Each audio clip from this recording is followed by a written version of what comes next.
Hello and welcome to the Slackware ARM vlog. Since Brent was working on the Honeycomb LX2 integration,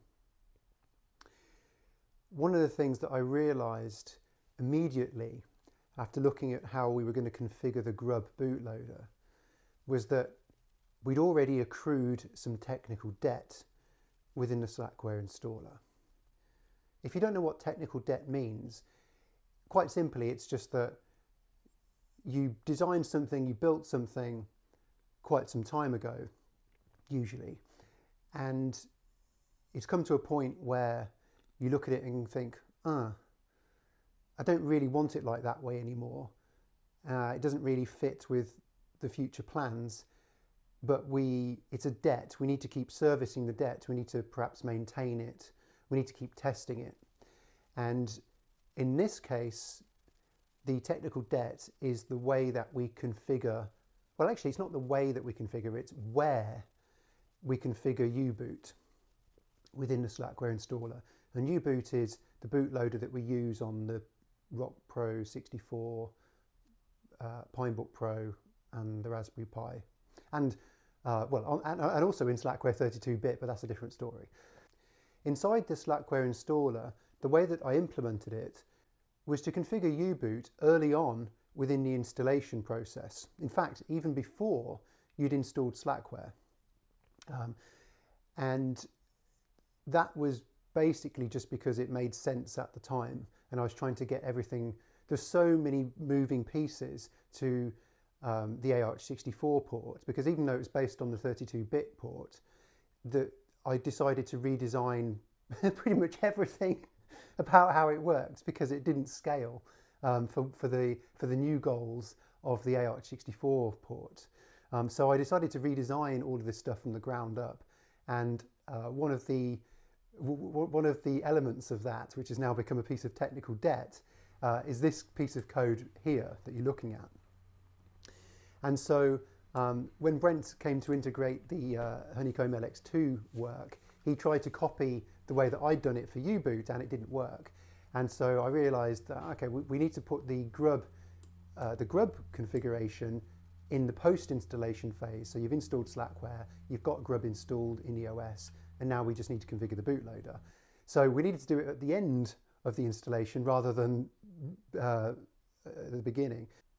Back in the day when I first ported Slackware to the ARM platform, I think in 2003 or something, there was no plan of how, of anyone using it. It was just me with a goal, and I was working towards that goal.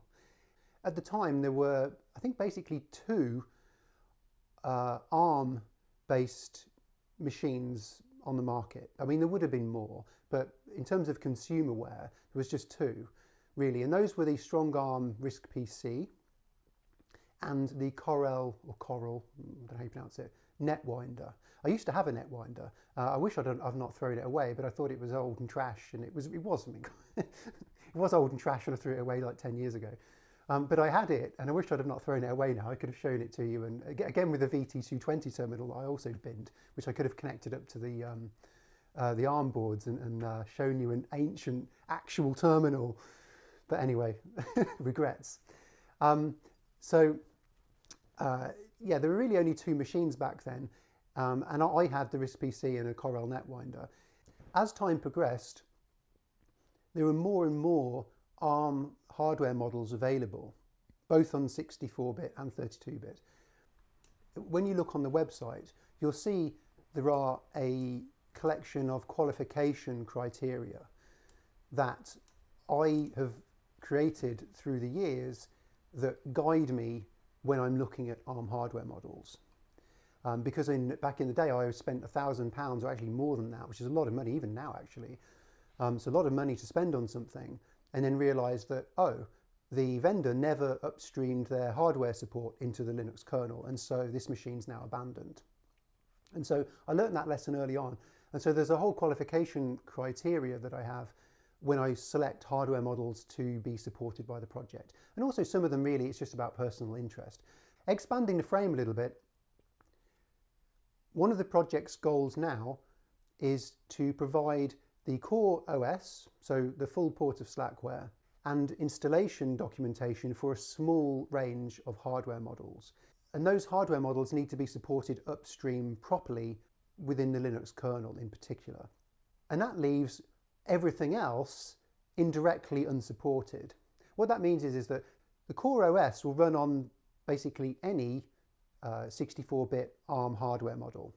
But in order to have Slackware running on it properly, you need to be able to load the correct set of kernel modules and various other things to tweak the OS to make it work correctly on that device, including things like boot parameters, all that kind of stuff.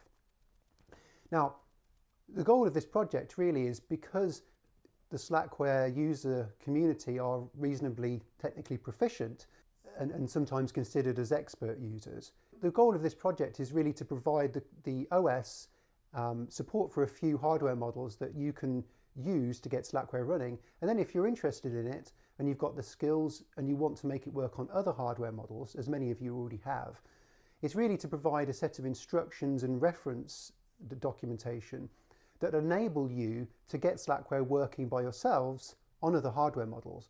And then if you're really interested and you want to maintain it, then you can provide those tweaks and those changes back to myself and Brent to be merged back into the project at large. And then your work will be folded into the project so that it can work for other people on your hardware model of choice. So really that's one of the goals of Slackware, and that's the trajectory of the project.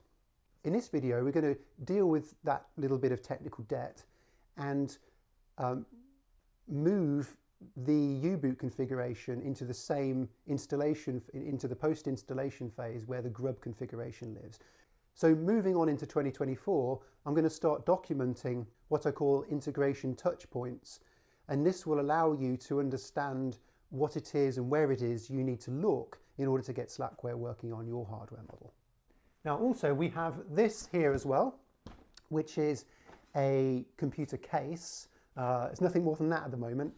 But this is going to be for my Honeycomb LX2, but I haven't yet purchased it because they're about £1,000 all in. So I'm still waiting to save up for that. This project is funded entirely by your support and my own, of course, personal contributions to it. If you guys want to help with the project, you enjoy what we're doing here, please donate to the project. The links are on the screen. You can subscribe to the channel as well, but honestly, that doesn't help me fund the development of this project at all. This channel is showcasing what we're doing in the project. But if you actually want to help with the project, please feel free to donate. And also remember that this project exists because of the work that Patrick Volkerding does and all of the community and the Slackware team. So also please donate to there as well, because without the upstream support, this project would also cease to exist. And you'll find the links to donate to Slackware x86 on the Slackware ARM website as well. And so once I've saved up for that, we'll start the vlog series on getting the Honeycomb LX2 into here and getting it installed and set up. And then at this point, we'll transition the master Slackware ARM build machine to a Honeycomb LX2 because it's going to be a lot faster. All right, so please, again, yes, if you can donate to the ARM project and also the x86 project, that would be really appreciated. All right, let's get the show on the road and get removing that technical debt.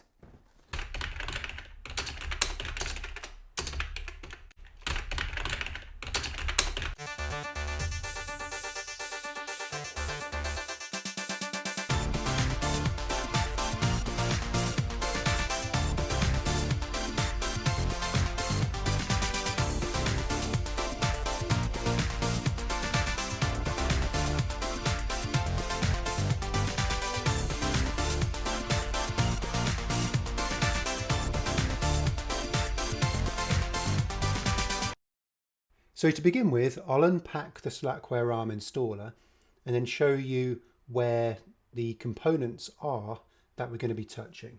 So I'm just going to make a temporary directory. Of course. I always pick the same names. So let's try Z9, that'll do. There we go. Okay, so cat installer, and then we want the initRD. So this is what's called the bare, no, I call this the naked installer, because this has this isn't packaged for any hardware model.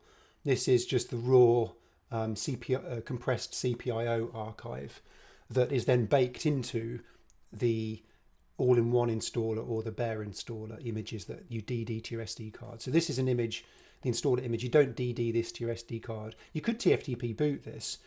In the Slackware installation guide, we don't reference this at all, but we do include it inside the tree in case you need to use it.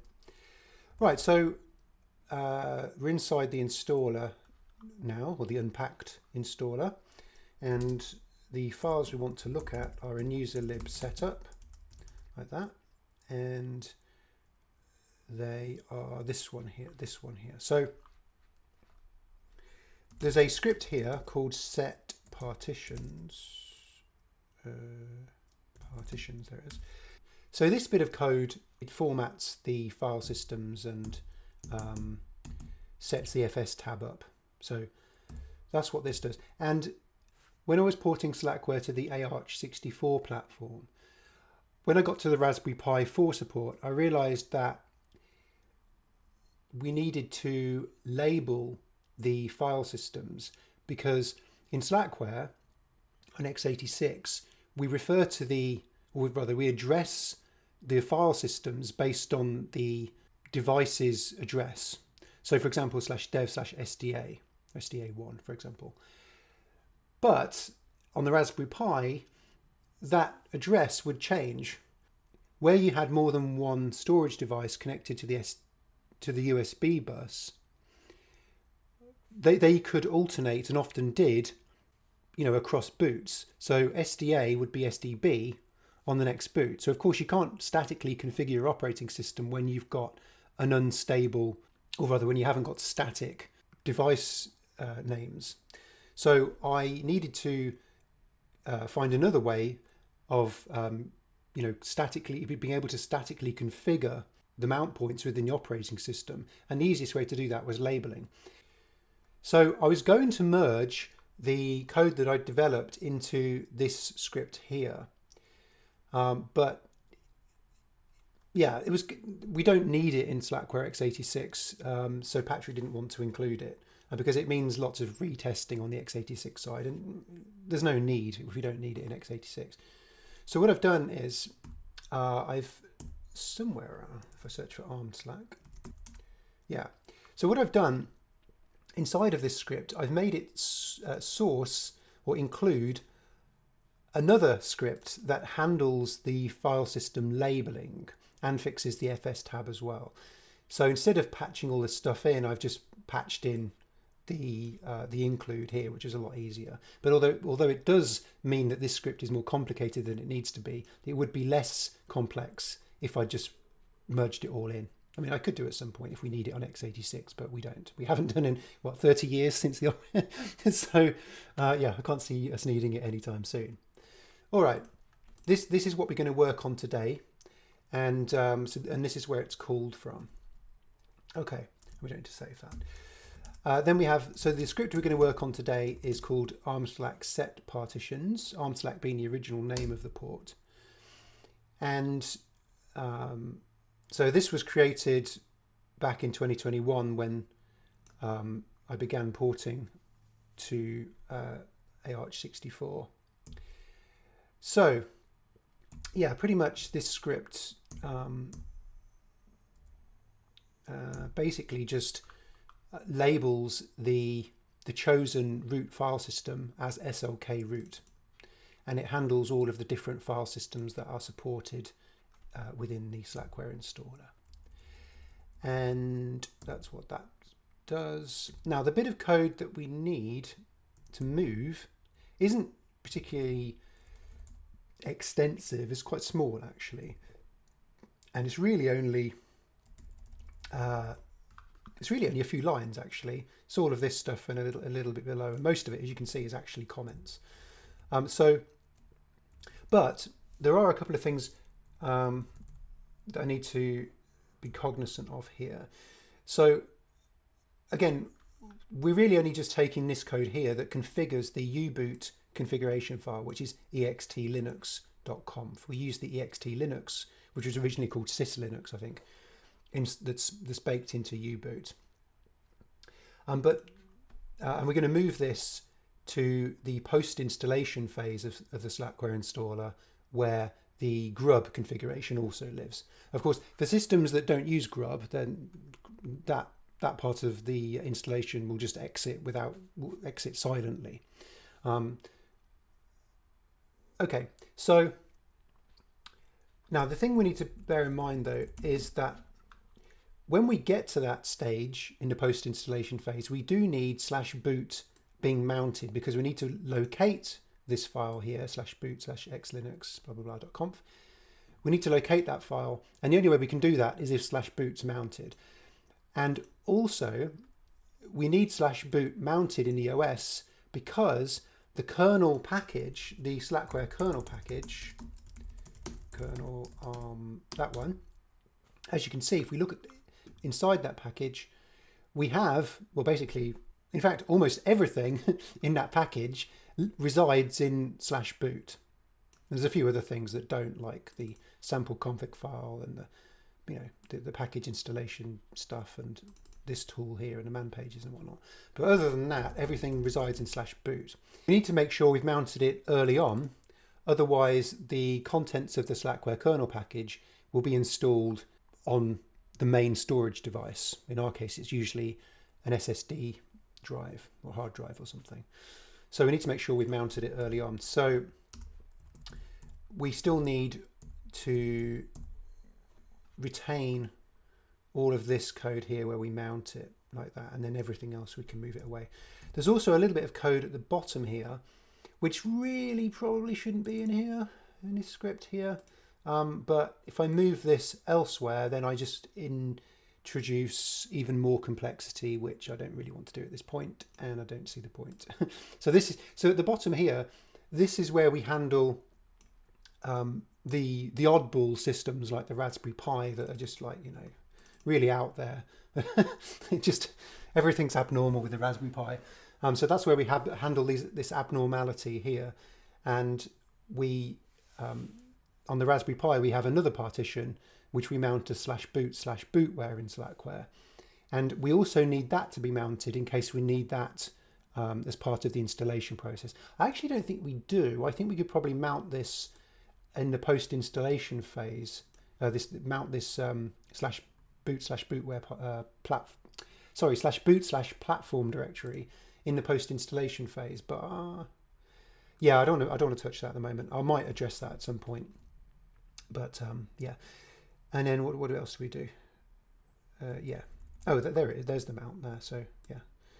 So this is for the Raspberry Pi. So this really shouldn't be in here either, I don't think. But again, I'd have to move it somewhere else. And I think really this should be mounted up front. But I'd need to check. Maybe I can move it. Although, well, no, realistically, this should always be mounted ahead of time in case we do need to ever do anything in the future. So yeah, I could add this in somewhere else. But at the moment, my only real interest right now is just to move the U-boot configuration.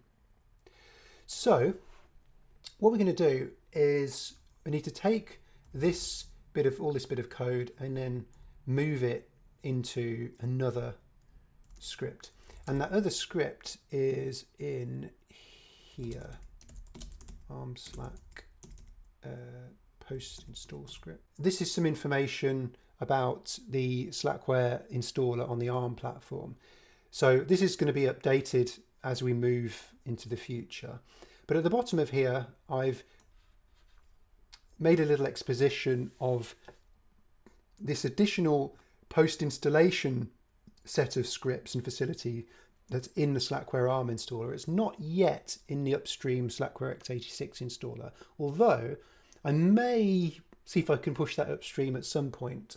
But we don't actually need it in the x86 platform, so it's really at the bottom of the priority pile. And plus the fact I'd probably rename some of this stuff so that it wasn't called ARM Slack and it was called architecture post, I don't know, whatever I call it. But anyway, for the meantime, the way that when you get to, and we'll look at this later in the video, but when you reach the post-installation phase of the Slackware installer, it runs these various scripts that configure the mouse, the network, what else? Time zone and whatnot. All of those post-installation scripts reside within Slackware packages. But the thing is, that on the Slackware ARM platform, there are some tweaks and little hacks we need to do in the installer that don't need to be part of any Slackware package. In fact, they shouldn't be part of the Slackware package. They really are one-time installation scripts that you never would run within the OS. They just need to, configure or patch up the OS install to make it work on the first boot. So we don't want those in Slackware packages.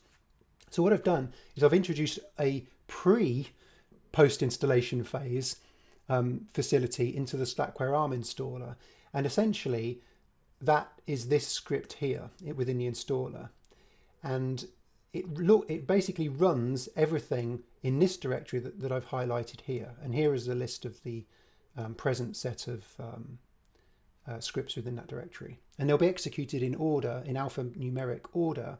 So 000 will run first, and then followed by 001, and then the rest of them. And in particular, the one that's calling the script that's going to call the U-boot script is this one here. We'll have a look at this in a sec, but it's this one here. And then that subsequently launches all the scripts that are found in this helper.scr directory, where scr means script. Okay, and then here's the grub configuration script that's currently just for the Honeycomb LX2. And then here's these other scripts for the Pinebook Pro and the Rock Pro 64 that just make some tweaks and changes. And then here's one for the Raspberry Pi that again makes some tweaks and changes. So there's another one as well here that removes the Slackware installer from the boot partition. Again, if we have a quick look here, this is the script. In fact, let's look at it with the colors. No, that's no good. Forgot that doesn't do colors. Let's look at it in nano. I like the colors. So yeah, basically this script, it just launches the hardware model configuration scripts. So if you look here, yeah, just look at the Raspberry Pi one.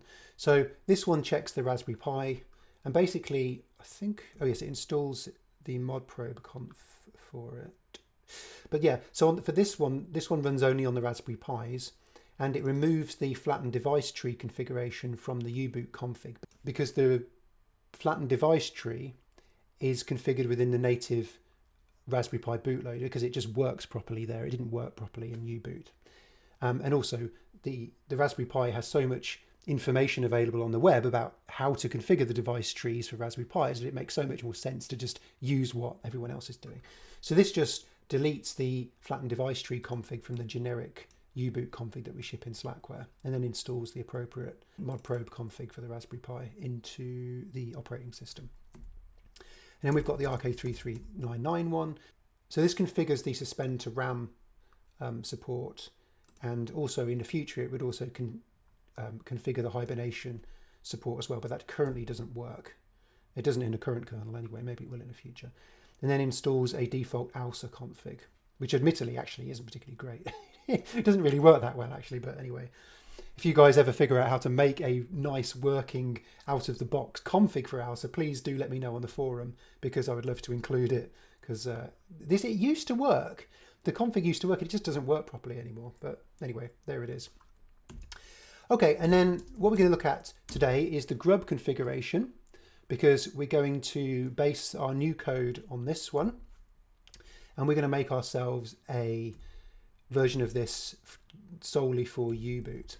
So what I need to do, but we're not going to do it inside of here, because when you guys are working on it, you'd want to unpack the installer and work on it. But at the moment, I'm going to go to the source tree.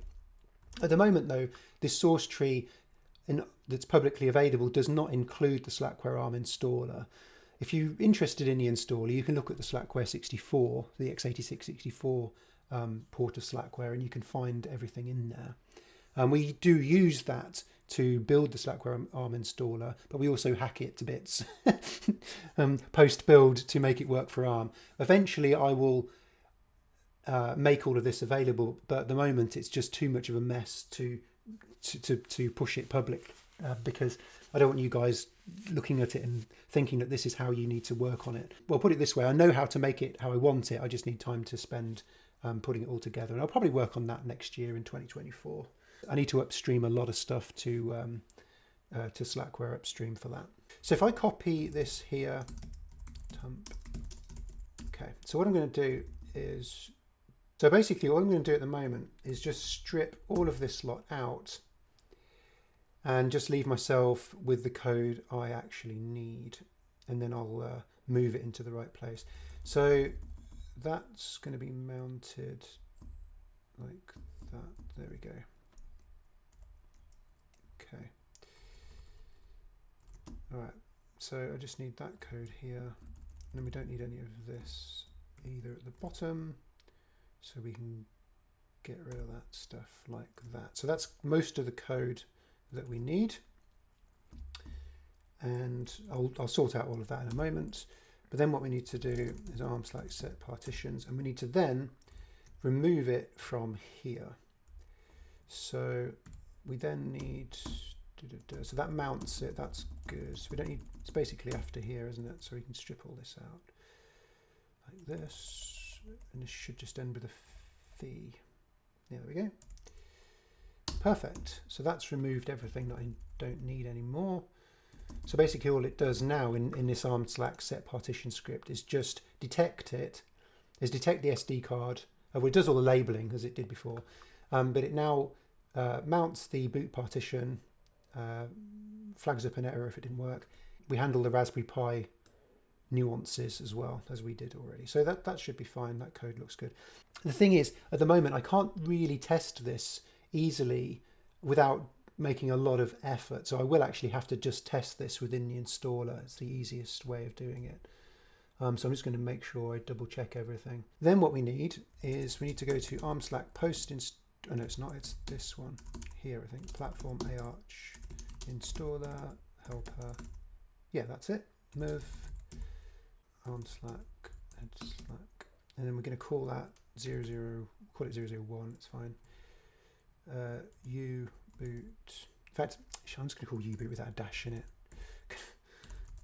Okay. Okay. Okay. And then we start to work. So, right, we've got the top bit done. We haven't broken a sweat yet. We present various comments and information here, which are really quite useful. So, you know, we've got the script name, of course, but we also, importantly, include information about what calls this script, because that's really helpful when you're debugging things or just trying to understand the execution flow. Okay, I'm now going to just write this code. So I think the code is now complete. Here's what it looks like.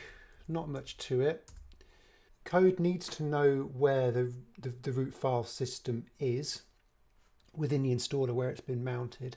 When these scripts are called by the parent, which is this one here, the root file system location is supplied as a command line parameter. And so we capture that here from $1, which is the first command line parameter. We capture it into this t_px variable, which is a standard across the Slackware installer. I've absolutely no idea what t_px means. Temporary partition something? I don't know. I'll ask Patrick, see if he knows what that's about. It might be a hangover from the SLS days. I don't know.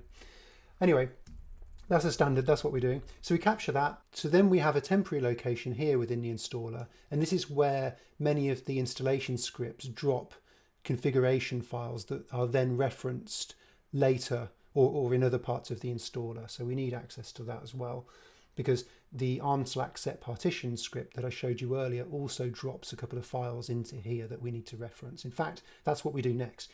So the next thing we need to do is know what the file system type is. And so we capture that into this variable here, and that's dropped into that temporary location here. And then we also need to know what the file system's label is for the root file system. And again, that's captured in this here.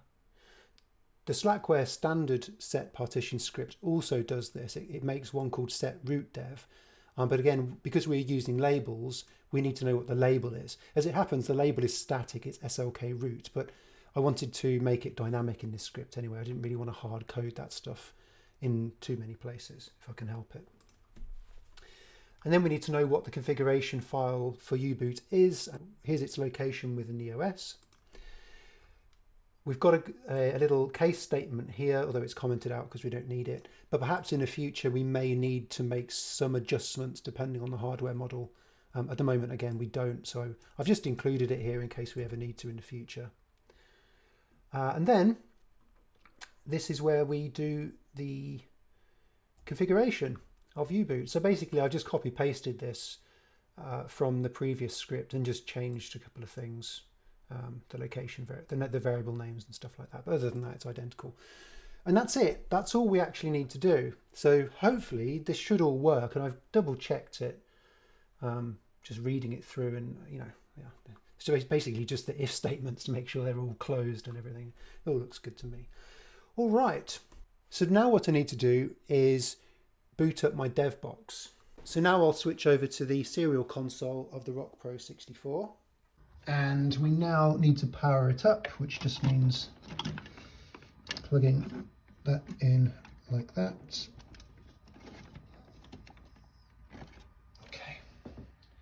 Okay, yeah. Okay, that's starting to boot.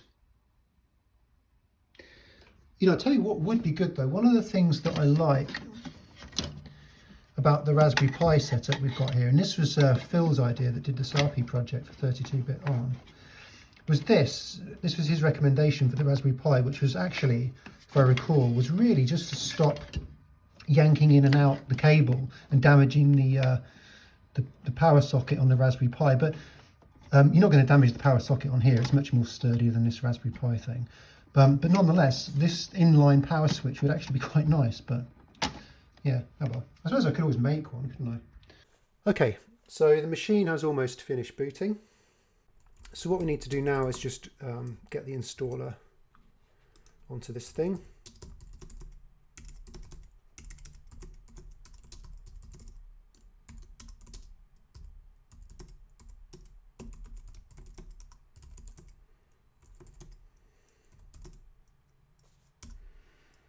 Okay, so I'm now just using a local script that writes the latest version of the Slackware ARM installer to the SD card, and we can then reboot into the installer.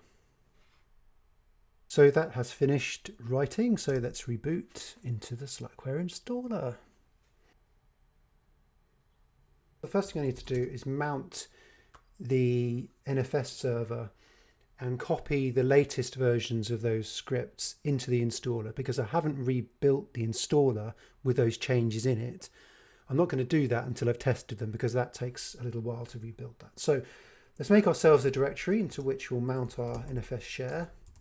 pdevel arm slackware arch source installer arm, and then we want the set partitions, lib setup arm slack, just make sure it is the right one. So yeah, it is. Okay. That's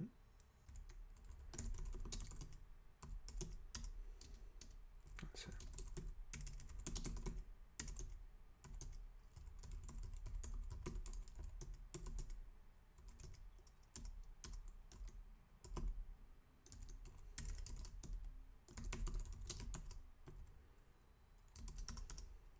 That's better. Right, then we need to update the Arc installer.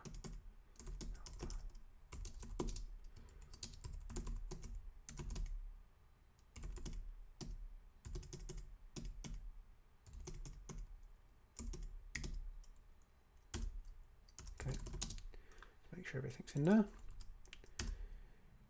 Yep, cool. Okay.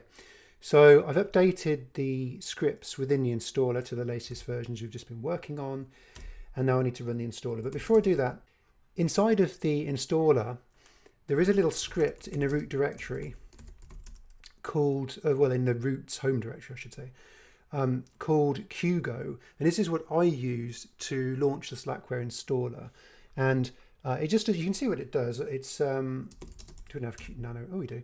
Okay, so it just sets the window, which is useful for PuTTY and a few other terminal clients and so on. There's a feature flag inside of the operating system initial RAM disk that waits for the root file system to come online before proceeding with execution. And this was useful on a Rock Pro 64, where the SSD drive is connected to a USB to SATA converter, because sometimes it just wouldn't come on early enough, and so this just sits there waiting and polling before it boots. So this is just on my dev boxes. You don't need this ordinarily on your installations, but on mine this script just sets it up. And then it also enables SSH remote root login as well, and sets the time. Okay. But yeah, so I'm just going to do that because it allows me to log in as root easily. So we don't need to create any partition tables or anything, because that's, yeah, there we go, Pepper, because that's already done. So we just need to reinstall the machine basically. Oh, one of the things I forgot to check actually, I forgot to do. Let's just pause that for a moment. So there is also that file. Now where is it? Not that one. This one. Run. So I need to pause the installer before it runs before it launches the post installation scripts, which is because I want to make sure that the U-boot configuration file looks okay before we start touching it. So I'm just going to create that file there. So this just is really a flag for the installer, this here, to make it pause before it launches the post installation scripts. So let's resume. So we don't need the key map, so let's just set the swap. Okay, format that. And soon the arm/slack set partition script will run. And here we go. Yeah, it's mounting /mnt. So that's the last bit of code yeah. Okay, cool. I've really got to fix this here. One of these days. Okay, so NFS, because this is not an all-in-one installer where all the packages are baked in.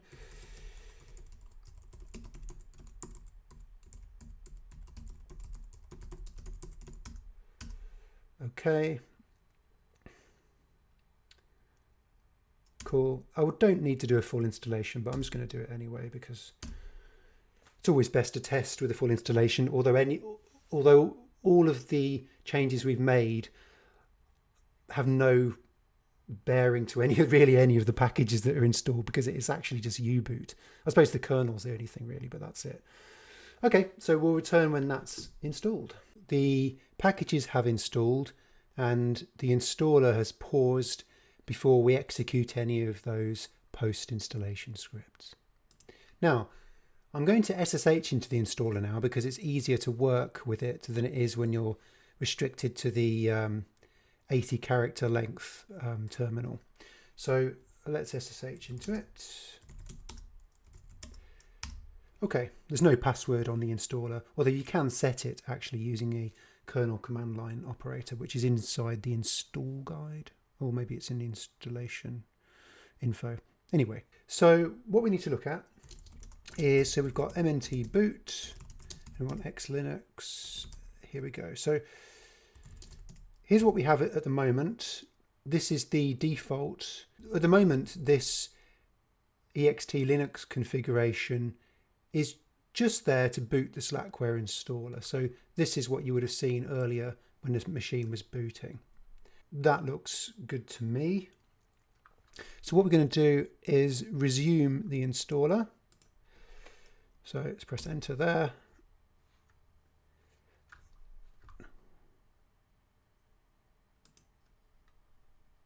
Okay, and you can see that script has run, it's configured the bootloader, and now it's synchronizing the operating system initial RAM disk. So let's now have a look at the X Linux config after it's been processed by the new script. Cool, looks good. So you can see that we still have the Slackware installer menu configuration and boot configuration, and we also have a stanza for the OS, which is this one here, which has been installed by our new script. You can also see it's wrapped up with these start and end tags as well, SOK, SLK, OS, and finally another one down here. And this allows the scripts to know, be able to just capture sections and modify them or delete them or so on. So yeah, so it's worked. We've got the rootfs type set correctly. We've got the root label set correctly. Yes, this is the proper syntax here. That's normal with those double equals. So it looks good. Okay. Yeah, it looks good to me. Now it's asking to remove the Slackware installer, and ordinarily you should always say yes unless you've got a really good reason not to. This was simply put here when I was debugging the AArch64 port. So maybe at some point I'll remove it, but Brent likes it, so I'll keep it in for him if no one else. So I'm going to put yes, because I don't need it anymore. And when you do a kernel upgrade, it breaks the installer anyway, so it's useless after you've upgraded the kernel once. But if we look again now at that X Linux config, you should see, yeah, there we go. You'll see that the installation menu stanza has gone. It's been removed. And all we're left with is the operating system one. If you would have said no to that prompt, we would still have the installation configuration as well. But there we go. Let's remove that because we don't need it. And you now have a tidy menu. Okay, we don't need to flash. Let's just finish this off. Pepper arm.slackware.com. Network manager, yes, yes. We'll do this as well, as I always do. No, don't care about the time zone really. KDE. Okay. All right. Cool. Exit. At this point, I could also enter a shell if I wanted to do a final check on the X Linux config. Oh, in fact, let's do that. So we can open up a shell now, and in Slackware, the operating system is mounted under /mnt. So here's the root of my OS, and if I go into the boot partition ext, you'll see again there's my ext Linux config. All right, now is the moment of truth. Let's reboot the machine and hope that it boots. Sure it will. Okay, the menu's there as expected. Okay, and the OS should boot. Lovely, it's booted, all good. Okay, in fact, I can power this machine off now because I've finished with it. And then I'll physically unplug it to save some electricity. Okay, I hope you've enjoyed that and found it useful. Take care, and I'll see you in the next episode.